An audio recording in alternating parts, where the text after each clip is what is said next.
अब जल्दी से बात करते हैं मकर राशि वालों की। शुक्र की वक्री चाल मकर राशि वालों के लिए कैसी रहेगी? नौकरी, कारोबार, सेहत और परिवार के लिहाज से कैसे रहेंगे ये 44 दिन? देखिए।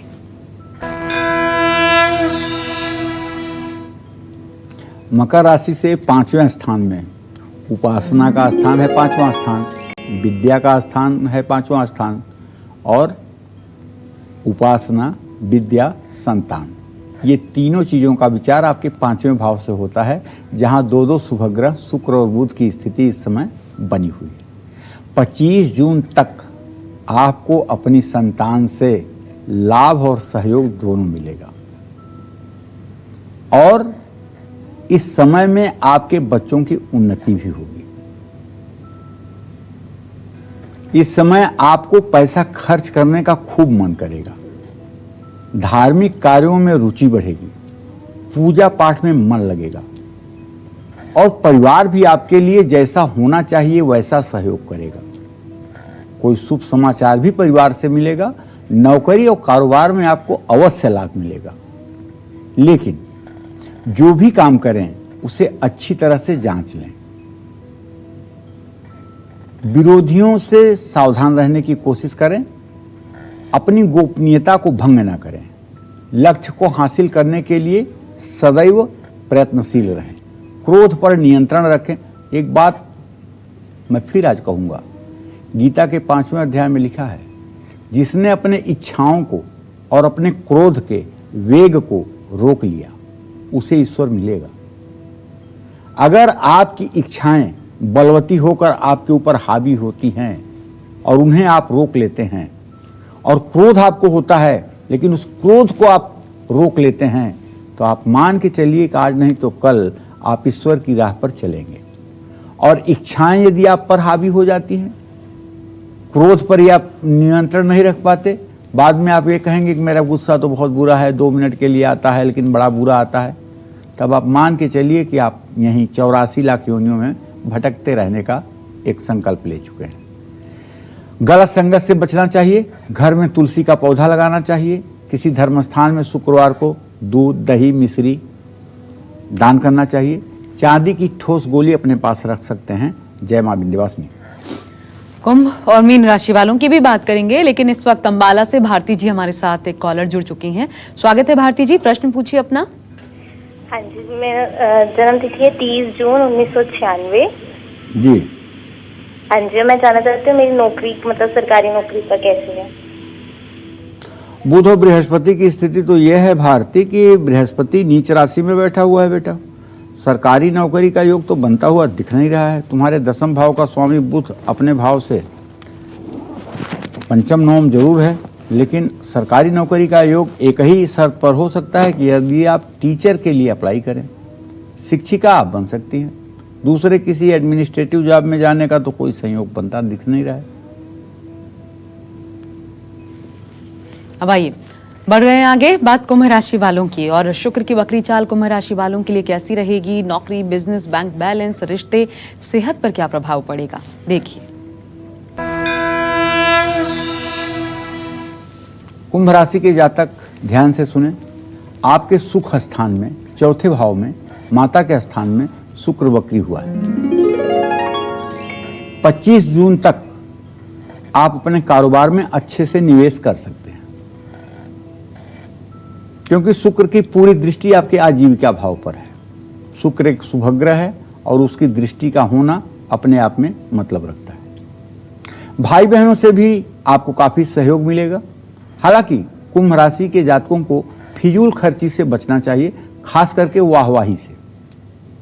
कर्ज लेने की नौबत ना आए ये ध्यान रखें, वरना इस समय में अगर कर्ज हो गया तो उसको उतार पाना मुश्किल होगा।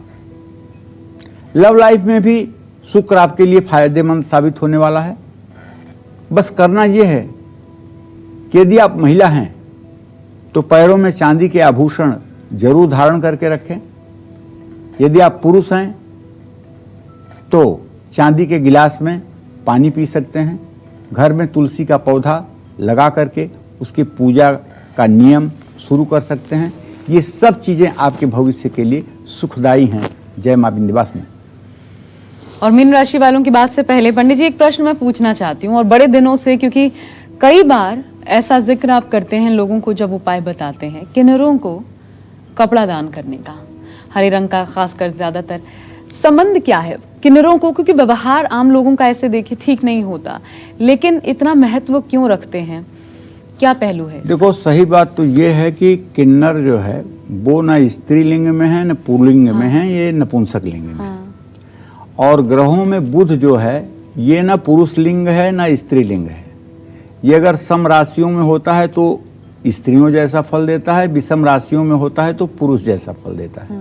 जैसे किसी की कुंडली में अगर वृषभ, कर्क या फिर कन्या का बुध हो जाए या शुक्र हो जाए तो 6 कन्या देता है। उसी तरह से अगर वो विषम राशि में हो जाए तो इतने इतने पुत्र भी देता है। उसी तरह से किन्नर जो है ये मतलब कि बुध का प्रतिनिधित्व करते हैं इस धरती पर, और किन्नरों को हमारे शास्त्र में बहुत शुभ माना गया है। अच्छा, किन्नर अगर आपके जाते हुए रास्ते में किन्नर आता हुआ दिखाई दे जाए तो पक्का मानिए कि आपका जिस कार्य से निकलना हुआ है वो कार्य आपका पूरा होगा। ये कतई अशुभ माने ही नहीं जाते हैं, किन्नर बहुत ही शुभ माने जाते हैं। और इनको दे करके कुछ संतुष्ट करना माने बुध को जो है संतुष्ट करना।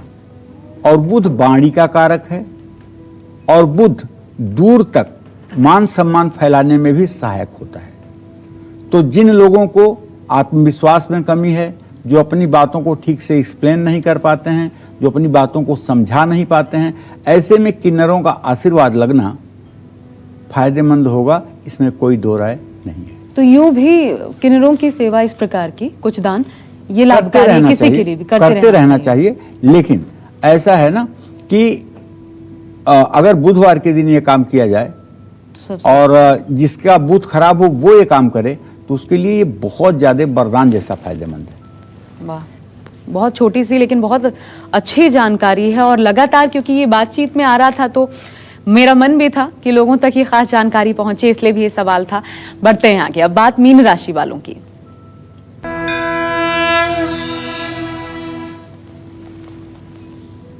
देखिए, मीन राशि से तृतीय भाव में तीसरे स्थान में ये शुक्र बकरी हुआ है कल से, और 25 जून तक ये बकरी रहेगा। तो ऐसे में भाई तीसरे स्थान का शुक्र और बृहस्पति कभी अच्छा नहीं माना जाता। बेवजह के दुश्मन बढ़ते हैं, बेवजह के धन हानि होती है। आपको सतर्क रहना होगा। विरोधी आप पर हावी रहने की कोशिश करेंगे, और खास करके अगर आप राजनीति में हैं तो आपके लिए यह समय बहुत सावधान रहने का है। कार्य क्षेत्र में बिल्कुल लापरवाही ना बरतें और किसी को अपना समझ करके अपनी कमजोरी ना बताएं, बल्कि अपना आत्मबल बढ़ाने की कोशिश करें, नकारात्मक विचारों से दूर रहें। और लॉकडाउन में अगर कोई अच्छा अवसर मिलता है तो नियम कानूनों का पालन करते हुए उस पर अमल करें। जीवन साथी के साथ संबंध बहुत अच्छे रहेंगे। भाग्य के भरोसे ना बैठें, मेहनत करते रहें। सुबह प्रातःकाल जल्दी सोकर उठें, नित्य स्नान करें, महालक्ष्मी की पूजा करें, श्री सूक्तम का पाठ करें, और भोजन करने के बाद सौंफ और मिश्री सुबह शाम जरूर खाएं। जय मां विंध्यवासिनी। हमारे साथ एक और कॉलर जुड़ गए, उनको भी सुन लेते हैं। सचिन जी मुंबई से, स्वागत है आपका सचिन जी, अपना सवाल पूछिए। गुरुजी चरण स्पर्श, मैं सचिन शुक्ला बोल रहा हूँ। गुरुजी मैं मुंबई से, मेरा जन्म 8/2/84 सुबह 7:15 मुंबई भांडुप में ही हुआ है। जी जी गुरुजी मैं 24 घंटे पूजा पाठ करता रहता हूँ और अपने कर्म में भी निरंतर प्रयासरत हूँ, लेकिन मुझे अभी तक मेरे कार्य में सफलता नहीं मिली। लाइजनिंग कंस्ट्रक्शन का काम करता हूँ और मेरा पेमेंट भी फंसा हुआ है, जिसकी वजह से मैं तरक्की नहीं कर पा रहा हूँ। देखो बेटा, एक बात मैं आपको बताऊं,